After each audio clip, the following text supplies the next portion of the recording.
45 साल की उम्र के बाद खवातीन के जिस्म में कुछ हार्मोनल चेंजेस आना शुरू हो जाते हैं। इस चीज़ को पेरीमेनोपॉज या मेनोपॉज कहते हैं। अगर आप इस फेज में अपनी सेहत का ख्याल नहीं रखते, इसको सही तरीके से मैनेज नहीं करते, तो आपके लिए बहुत ही ज़्यादा कॉम्प्लिकेशन होती हैं।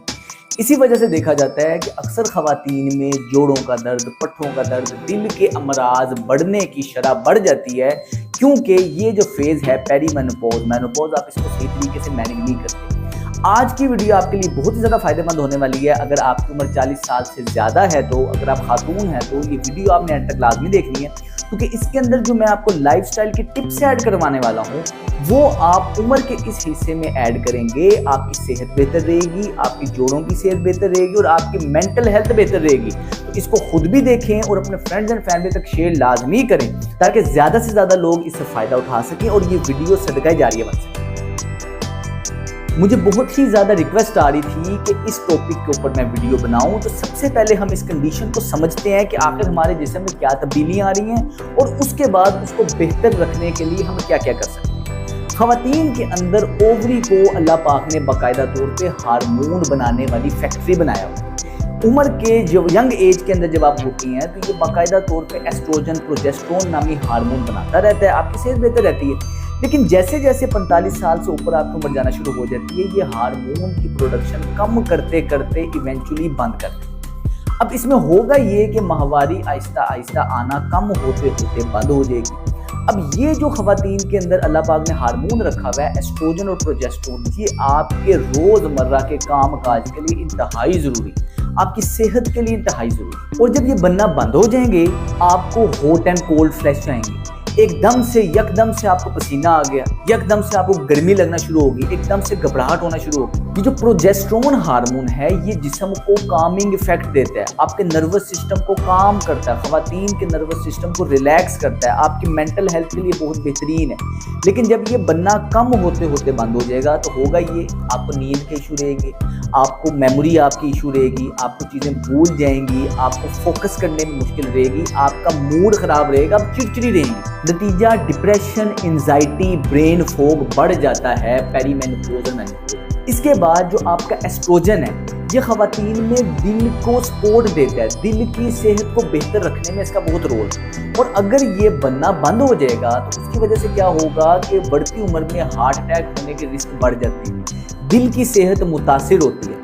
इसके अलावा आपकी हड्डियां कमज़ोर हो जाती हैं। इसी वजह से देखा जाता है कि जोड़ों के मसाइल खवातीन में मर्दों की निस्बत ज़्यादा होती है। जोड़ों की दर्दें, ओस्टियोपोरोसिस खवातीन में मर्दों की निस्बत ज़्यादा होती हैं। उसकी खास वजह एस्ट्रोजन का कम हो जाना उम्र के इस हिस्से। और जब आपकी एस्ट्रोजन बनना बंद हो जाती है तो बाकायदा तौर पे बोन डेंसिटी भी कम हो जाती है, जिसकी वजह से गिर के फ्रैक्चर होने के रिस्क फैक्टर भी बढ़ जाते हैं। इसके अलावा ड्राई स्किन, यूटीआई का मसला, यूरिन इनकॉन्टिनेंस का मसला, ये सारे मसाइल आपके इस फेज में आते हैं। अब इसको मैनेज किस तरह किया जाए? अगर आप इन सारे सिम्टम से खुद को बचाना चाहते हैं तो उम्र के इस हिस्से में कुछ लाइफस्टाइल तब्दीलियां, कुछ लाइफस्टाइल चेंजेस को ऐड करना बहुत ज्यादा जरूरी है। सबसे पहला काम आपने ये करना है कि आपने अपने एड्रीनल ग्लैंड की हेल्थ के ऊपर आपने फोकस देना है। हमारे गुर्दों के ऊपर अल्लाह पाक ने ग्लैंड रखे होते हैं जिनको एड्रीनल ग्लैंड कहते हैं। ये एड्रीनल ग्लैंड कुछ केमिकल्स निकालते हैं जिनको एड्रीनोजेंस कहते हैं, और ये एड्रीनोजेंस कुछ हद तक फिर कन्वर्ट होके आपके एस्ट्रोजन हार्मोन बना देते हैं,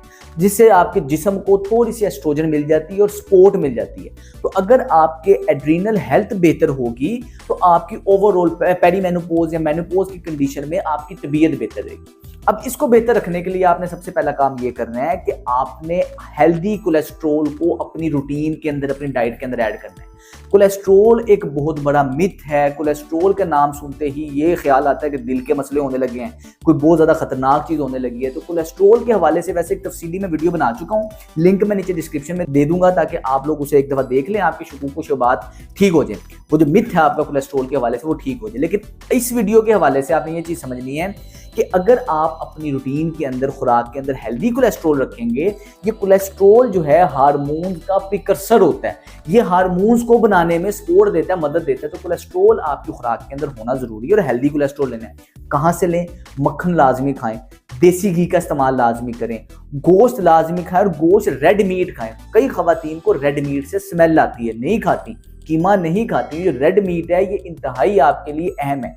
नबी पाक सल्लल्लाहु अलैहि वसल्लम ने इसको सैयदुत ताम कहा है, खानों का बादशाह, सरदार गोश्त को कहा है। गोश्त आपकी सेहत के लिए इंतहाई मुफीद है, ये आपकी एड्रीनल ग्लैंड को भी सपोर्ट देता है। इसके साथ आपको बढ़ती उम्र के साथ ख़वातीन में अक्सर देखा जाता है कि आयरन डेफिशिएंसी, एनीमिया होता है, उसको भी बेहतर रखने के लिए गोश्त से बेहतरीन कोई चीज़ नहीं है। तो कोशिश करें गोश्त खाएं, और गोश्त खाएं चर्बी वाला गोश्त खाएं जिसके अंदर चर्बी हो, फैट हो।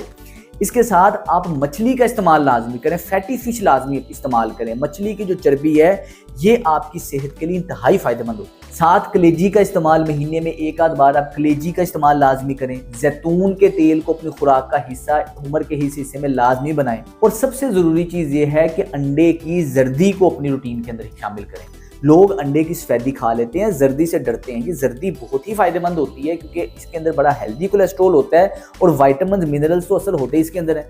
तो कोशिश करें कि आप उम्र के इस हिस्से के अंदर अंडा, पूरा होल एग को अपनी रूटीन के अंदर लाजमी शामिल करें। दूसरा काम आपने ये करना है कि अपने लीन मसल मैस को प्रिजर्व करना है। ये जो हमारे जिस्म में गोश्त होता है, ये जो अल्लाह पाक ने जो आपका लीन मसल मैस बनाया है, ये मसल आपको कई बीमारियों से बचाता है। अगर उम्र के इस हिस्से में आपका मसल मैस अच्छा है, आपके मसल्स मजबूत हैं, हेल्दी हैं, तो उसका फायदा ये होगा कि आपको जोड़ों के मसले नहीं होंगे, आपको पट्ठों के मसले नहीं होंगे। जो बढ़ती उम्र के साथ ओस्टियोपोरोसिस, ओस्टियोआर्थराइटिस, ओस्टियोपिनिया जैसे मसाइल है, उससे आपकी जान छूट जाएगी। तो करना क्या है, मसल मैस को किस तरह प्रिजर्व करना है। एक तो आपने प्रोटीन खाना है, जिससे मैंने पहले बताया, कलेजी वगैरह, गोश्त वगैरह लाजमी खाएं। उसके बाद आपने एक्सरसाइज करनी है, और एक्सरसाइज कौन सी करनी है, आपने वेट लिफ्टिंग करनी है। जी हाँ, वेट लिफ्टिंग पेरीमेनोपॉज और मेनोपॉज की कंडीशन में आपके लिए दुआई है, मेडिसिन से भी ज्यादा फायदेमंद है ये। तो इसको आपने फर्ज समझ के वो करना ही करना। मैं अपने मरीजों को इस तरह समझाता हूँ कि जिस तरह आप पे नमाज फर्ज है, उस तरह उम्र के इस हिस्से में आपके ऊपर वर्जिशें फर्ज हो जाती हैं और वेट ट्रेनिंग फर्ज हो जाती है। कोशिश करें कि आप वर्जिश करें, मसल्स को मजबूत रखें। मसल मजबूत होंगे, होप मॉलिक्यूल निकलेगा। होप मॉलिक्यूल आपको, आपके दिमाग को, नर्वस सिस्टम को सपोर्ट देगा। स्ट्रेस, डिप्रेशन, एंजाइटी नहीं होगी। इसके अलावा आपके ओवरऑल मेमोरी, फोकस, जॉइंट्स की हेल्थ, मसल्स की हेल्थ बेहतर रहेगी। आपके जॉइंट्स के मैकेनो रिसेप्टर एक्टिव रहेंगे। तो पेरीमेनोपॉज और मेनोपॉज के हवाले से कौन सी वर्जिशें आप कर सकती हैं, घर में रह के कर सकती हैं, मैं ऑलरेडी एक वीडियो बना चुका हूँ, मैं लिंक डिस्क्रिप्शन में दे रहा हूँ। आपने लाजमी उसको देख लेना है और उन वर्जिशों को अपनी रूटीन का हिस्सा लाजमी बनाना है। और अगर आप जिम जा सकती हैं तो ये बहुत ही बेहतरीन है। जिम जाके ट्रेनर की सुपरविजन में एक्सरसाइजेस करें, ये आपकी हेल्थ को बहुत ही ज्यादा बेहतरी की तरफ लेके आएगा। तीसरा काम ये है कि हमने इंसुलिन रेजिस्टेंस को बॉडी में कम से कम रखना है, खुद को इंसुलिन रेजिस्टेंस से बचाना है। होता ये है कि हमारी रोजमर्रा रूटीन के अंदर मीठे मशरूबात खाना, उसके बाद मैदा, प्रोसेस्ड फूड, जंक फूड, ये बहुत ज्यादा शामिल होते हैं, जिसका नुकसान ये होता है कि हमारे जिस्म में बार बार शुगर बढ़ती रहती है। उसको कंट्रोल करने के लिए बार बार इंसुलिन बढ़ती रहती है। तो ये आपका जो सीसा वाला मामला होता है, लगातार चलने से हमारा जिस्म इस इंसुलिन का, हमारा सेल्स इन इंसुलिन के आदी हो जाते हैं, जिसको इंसुलिन रेजिस्टेंस कहते हैं। और फिर आपके जिस्म को ज्यादा इंसुलिन पैदा करनी पड़ती है क्योंकि बार बार आपके सेल्स इसके आदी हो रहे हैं। इस कंडीशन को इंसुलिन रेजिस्टेंस कहते हैं। इंसुलिन रेजिस्टेंस की वजह से आपको मोटापा होता है, इसकी वजह से आपको शुगर होता है, इसकी वजह से आपको ओवरऑल हार्मोन्स में डिस्टर्बेंस आती है, आपकी तबीयत खराब रहती है। तो इंसुलिन रेजिस्टेंस को कम रखने के लिए आपने करना क्या है कि इंटरमिटेंट फास्टिंग करनी है। बेस्ट मेथड है इंटरमिटेंट फास्टिंग के हवाले से मैं वीडियो बना चुका हूं, मैं लिंक नीचे डिस्क्रिप्शन में दे रहा हूं, लेकिन यहाँ मैं आपको सीधा उसके पॉइंट समझा दूं। रात का खाना मगरिब के टाइम, मगरिब इशा के दरमियान खा लें।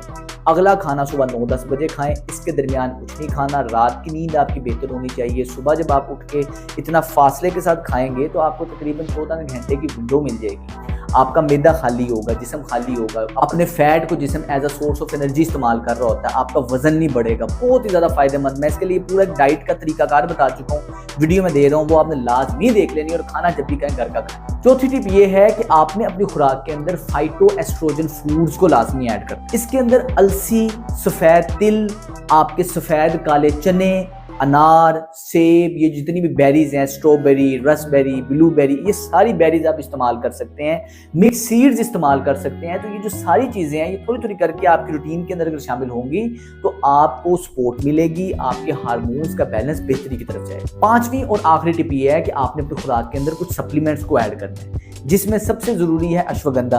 आपने अश्वगंधा को लाजमी सप्लीमेंट करना है क्योंकि ये एक अडेप्टोजेनिक हर्ब होती है। ये आपके जिस्म को स्ट्रेस, डिप्रेशन, एंजाइटी एंजाइटी को भी सपोर्ट देती है और ओवरऑल आपके हार्मोन्स को, आपके जिस्म को सपोर्ट देती है। तो अश्वगंधा के सप्लीमेंट्स मार्केट में मिल जाते हैं, आप कोई भी अच्छी स्टोर से या ऑनलाइन आप अच्छे सप्लीमेंट्स ले सकते हैं अश्वगंधा।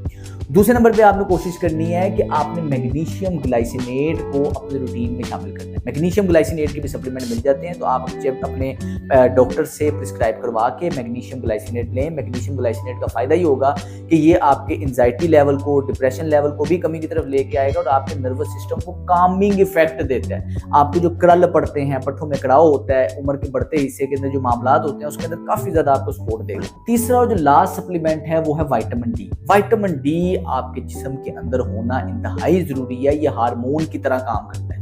विटामिन डी के हवाले से भी मैं एक तफसीली वीडियो बना चुका हूँ, मैं नीचे लिंक उसका भी डिस्क्रिप्शन में दे रहा हूँ, वो भी आप लाजमी देख लीजिएगा। उम्मीद करता हूँ ये टिप्स बहुत आसान है, 5 टिप्स हैं, आसानी से आप फॉलो कर सकते हैं। लेकिन इसके लिए करना ये है, किसी किस्म की दवाई नहीं है, सिर्फ लाइफस्टाइल चेंजेस हैं। अगर आप ये थोड़े थोड़े चेंजेस अपने रूटीन के अंदर ऐड करना शुरू कर देंगे, आपको बहुत अच्छा इसका रिजल्ट मिलेगा। जरूरी नहीं है कि सारे चेंजेस एक दिन से ही, एकदम से ही आप चेंज कर लें, एकदम से ही अपने रूटीन के अंदर 5 टिप्स ऐड कर लें। आपको जो आसान लगता है थोड़ा थोड़ा करके लाइफस्टाइल के अंदर आप चीज़ों को शामिल करना शुरू करेंगी, इंशाल्लाह आप देखेंगी आपकी सेहत बेहतर रहेगी, आप खुद बेहतर रहेगी। अस्सलाम वालेकुम।